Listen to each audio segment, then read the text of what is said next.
समय कम है, शबरी मैया का चरित्र सुना दो शबरी मैया का। कितना उनके जीवन में शबरी कोई ब्राह्मण क्षत्रिय वैश्य नहीं थी, वो शूद्रा थी, भीलनी थी। पूर्व जन्म में वो एक राजा की पट्टमहसी थी, पटरानी थी। तीर्थराज प्रयाग में कुंभ का मेला लगा 12 वर्ष बाद। राजा धार्मिक थे, रानी भी। राजा तीर्थराज प्रयागराज में के कल्पवास करने, रानी भी गई। राजा दर्शन करते, चारों तरफ घूम करके गंगा त्रिवेणी में स्नान करते। रानी यही शिविर में रानी है, पर रानी को ये अच्छा न लगता, क्योंकि रानी चाहती थी कि हम भी संतों के साथ जाएं, कीर्तन नाम धुन करें और स्नान करें। पर यहाँ रानी को ये बर्दाश्त न होता। एक दिन रानी ने कहा राजा से कि हे महाराज, मुझे भी अपने साथ ले चलिए स्नान करवाने। कहा अरे आप मानिए बात, पट्टमहसी हैं, मेरा राज पाट राज आके आप प्रेषित न कर रहा है, आप मत जाइए। रानी को बड़ा दुख हुआ कि मैं रानी हूँ पर दर्शन नहीं कर सकता हूँ, तो रानी होने से फायदा क्या? वो सोना किस काम का जिसे नाक। मैं रानी हूँ ठीक है, लेकिन मैं गंगा स्नान धर्म कर्म पूजा पाठ स्तुति न कर पाऊँ तो रानी होने से क्या फायदा? फिर तो सामान्य मैं भी आम जनता बनकर रहती। रानी के मन में इस बात को लेकर बड़ा जद्दोजहद थी कि मुझे जाना है। और रात्रि के 4 बजे में वो शिविर से चुपके से निकली और निकलते गई त्रिवेणी में, जहाँ गंगा यमुना और सरस्वती की धारा प्रवाहित हो रही है। उस बीच में जाकर के मैया वो रानी ने हाथ धोकर दौड़ करके त्रिवेणी महारानी से प्रार्थना की कि हे मैया, गंगा मैया, मैं जानती हूँ कि इस दुनिया में आत्महत्या से बढ़कर कोई जघन्य अपराध नहीं है, पर मैं आज वो भी करने पर आतुर हूँ, वो भी करने पर मजबूर हूँ। मुझे अगले जन्म में भले शूद्रा बना देना, कीट पतंग बना देना, छिपकली बना देना, पर धोखे से भी मुझे किसी राजा की रानी न बनाना, या किसी राज घराने में मुझे पैदा न करना, जन्म न देना, ये मेरी विनती है। और कहकर रानी ने डुबकी लगाया और उसी में अपना प्राण त्याग दिया। राजा देखा चारों तरफ रानी का कोई पता नहीं। मछुआरों ने जाल फेंका, रानी का शव पाया गया, पर प्राण तो जा चुके थे।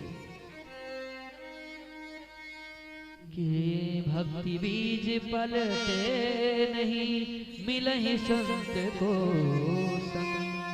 आप इस जन्म में जैसा कर्म करेंगे ना, ऐसा ही अगला जन्म भी आपको मिलेगा। अंत यामति सागति, अंत में अगर आप जिसका चिंतन करेंगे उसी की होने आपको जन्म मिलेगी। यहाँ पर चिंतन किया मुझे कि शूद्रा बनाना, शूद्रा के घर में वही शबरी बन करके आई। वो शबरी नाम से विख्यात थी शूद्रा। अब ये तो शबर जाति में भील थी, भीलनी थी। अब इस भील जाति में थी तमाम प्रकार की समाज का एक अपना अपना कानून व्यवस्था था, परंपराएं थी। अब ये तो पूर्व जन्म में रानी थी, पर इनका मन हमेशा परमात्मा में लगा रहता था। तो ये बच्चे से ही इस भीलनी का मन हमेशा भगवान में लगता कि भगवान है रे कहाँ तू। भगवान को ढूंढती है ये। नित दिन बाहर जाती, संतों साधुओं को देखती, वहां पर कीर्तन करती, मंदिर में जाकर घंटी बजाती। इनके माता पिता को लगा कि बेटी जवान हो गई है, बाहर कभी भी चली जाती है, अब इसका एक ही उपाय है, विवाह कर दो, नहीं तो कुल खानदान के ऊपर बड़ा इसका खराब असर पड़ेगा, शादी कर दो। महाराज बस भीलनी की शादी एक भील राजा के बेटे से तय कर दिया गया। शादी की वो तारीखें आ गई जिस दिन भीलनी के विवाह होना। मैया ने आज प्रथम बार भीलनी को, शबरी को स्नान करवा रही है। खूब बढ़िया से महावर लगा हल्दी लेपन करके बाल को साफ कर रही है। उसके बाद स्नान करवाने के बाद बाल को संवारने लगी मैया, तो तो पूछने पर मजबूर कि मैया आज क्या बात है। और फिर शबरी की नजर वहां पड़ी कि एक पिंजरे में पशु पक्षी पाले रखे गए हैं। पूछा कि माँ आज इतना सेवा पहले कभी नहीं किया, आज ऐसे बात क्या है। माँ ने कहा बेटी आज तुम्हारा विवाह है। मेरा विवाह मत, विवाह का मतलब क्या होता है। बोले विवाह का मतलब कि तू अब दूसरे के घर चली जाएगी और वो पति के ही साथ तुम्हें रहना है। अच्छा माँ तो वो पिंजरे में पशु पक्षी कहाँ से, बकरे वगैरह। बोले वो बारातियों को खिलाया जाएगा। अभी तक विवाह से तो दुख नहीं हुआ, लेकिन बारातियों को खिलाया जाएगा। ये सुन करके इनके मन को आज बड़ी पीड़ा हुई है महाराज। घर से बाहर निकली, दौड़ी कहीं अब मैं घर में एक कदम नहीं रुकेंगी। वो घर किस काम का जिस घर में श्मशान जैसा स्थिति पैदा होगा, इतने सैकड़ों लाशें आएगी, जीव हत्या का पाप होगा।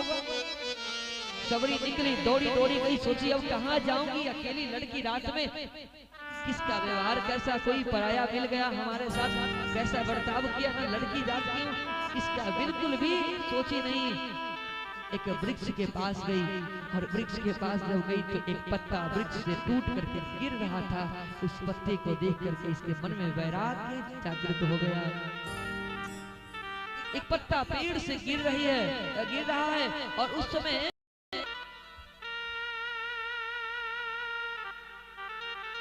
पेड़ कह रहा है पत्ते से, पेड़ बोला पत्ते से सुन पत्ते मेरी बात, अब की बिछड़े न मिले दूर पड़ेंगे जाए। पत्ते से कहा पेड़ दे, अब तो हम तो टूट रहे हैं, तुम मुझसे टूट करके नीचे गिर जाओगे, फिर तो कभी न मिलेंगे, दूसरा कोई पत्ता आएगा, तुम तो ना होगे। पत्ते ने क्या जवाब दिया कि पत्ते बोला वृक्ष से सुन वृक्ष बन रहा। पत्ते ने कहा वृक्ष से कि पत्ते बोला वृक्ष से सुनो वृक्ष बन रहा है। यह दुनिया की यह रीति है, एक आमद एक जा। इस दुनिया की यही रीति है, एक आता है तो एक जाता है। रहने कौन आया है साहब, जो बांटता फिरता है जमाने में उजाले। वो शेर मुझे फिर याद आती है कि जो बांटता फिरता है जमाने में उजाले, उस शख्स के दामन में अंधेरा भी बहुत हो। उस शख्स के दामन में अंधेरा भी, जो अच्छा कर गुजरता है उसके पीछे मारने पीटने वाले, निंदा करने वाले भी बहुत होते हैं साहब। ढिल्ली तो निकल गई, अब सोची कहाँ जाऊं। एक मिला आश्रम बाबा का, आश्रम मिला तो सोची कि हम यही बाबा का सेवा करेंगे।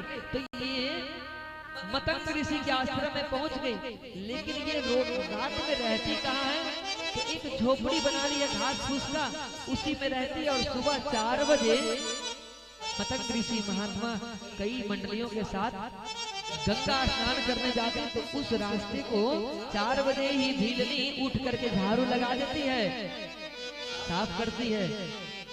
रोज संत महात्मा जाए, पर एक दिन मन में हुआ कि भाई ये साफ सुथरा कौन करती। आज तक तो हम लोग जाते थे कंकड़ पत्थर में, आज तो एक लगता है जैसे फूलों से किसी ने हमारे राह को सजा दिया हो। आखिर ये चमत्कारी सत्ता कौन है। एक दिन मतंग ऋषि ने कहा जाओ और जासूसी से इसको पकड़ो, देखो कौन है। तो रात में जाकर छुप गए उसी राह में एक संत महात्मा जी, और सबरी 4 बजे आकर के लगी संवारने। तब संत ने हाथ पकड़ करके और लाया और अपने गुरु मतंग ऋषि के आश्रम बैठाया। मतंग ऋषि ने कहा बेटी तुम करती हो? बोले हाँ। बोले तुम सामने नहीं आती हो? बोले मुझे डर लगता है, मैं भील नहीं जाती क्यों। आप संत महात्मा, आपका परंपरा अपवित्र हो जाएगा, आप पावन हो जाएगा। कहा कि अरे अरे नहीं, मैं संत हूँ, संत समाज के लिए, राष्ट्र के लिए होता है, किसी जाति विशेष के लिए नहीं होता है। तुम यहीं रहो आज से। अरे ना ना, मैं नहीं रहूंगी बाबा जी, क्योंकि मैं तो लड़की ठहरी। आपके जितने भी सजातीय लोग हैं, संत है, वो क्या कहेंगे कि बाबा होकर के और लड़की को रखा है। आपको सब ढोंगी कहेंगे। लोक परंपराएं आपको वो बाधित करेगी, इसलिए आप हमें मत रखिए। मतंग जी ने हाथ पकड़ के कहा, मैंने तुम्हें, हे शबरी, मैंने तुम्हें बेटी कहा है, और बेटी का अधिकार है कि पिता के यहाँ जब तक चाहे तब तक वो रह सकती है। बोलो राधे राधे। अब शबरी रहने लगी। अब एक दिन मतंग, अब मैं जाने को तैयार हूँ, कहा अब मैं वहां जाऊंगा जहाँ आना न होता है। कहा मतलब? बोले मैं वहां से जहाँ से फिर कभी ना आऊंगा। बोले मुझे भी ले चलो। बोले नहीं नहीं तुम यहीं रहो। तो कहा किसके सहारे? ने कहा किसके सहारे में रहूं?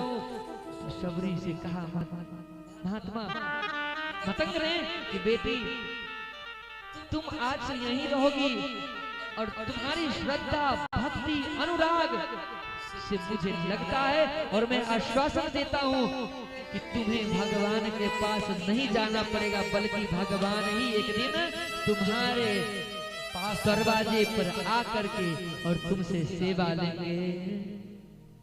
वो दिन आ गया। सबरी राम राम करती वृद्ध हो गई, बुजुर्ग हो गई। रोज जूठा बेर लाती, खा करके देखती मीठा है तो रखती, खट्टा फेंक देती। रोज फूलों से ये परंपराएं सदियों तक चला। आज शबरी का भाग्य खुला, राम जी आए और भगवान मीठे बेर को खाया। सोचिए भगवान कभी जाति पक्ष लेते तो कभी बेर जूठा ना खाते ना। जो भगवान कभी संतों का जूठा ना खाए, वो शबरी का जूठा खा करके भगवान ने ये स्थापित किया कि प्रेम किसी भी जाति का हो, धर्म का हो। रसखान मुस्लिम थे, लेकिन बांके बिहारी जी की परंपरा जरूरी नहीं कि धर्म, ये तो संप्रदाय जातियों में बांटना, विभाजित करना ये तो नेताओं का काम रहा।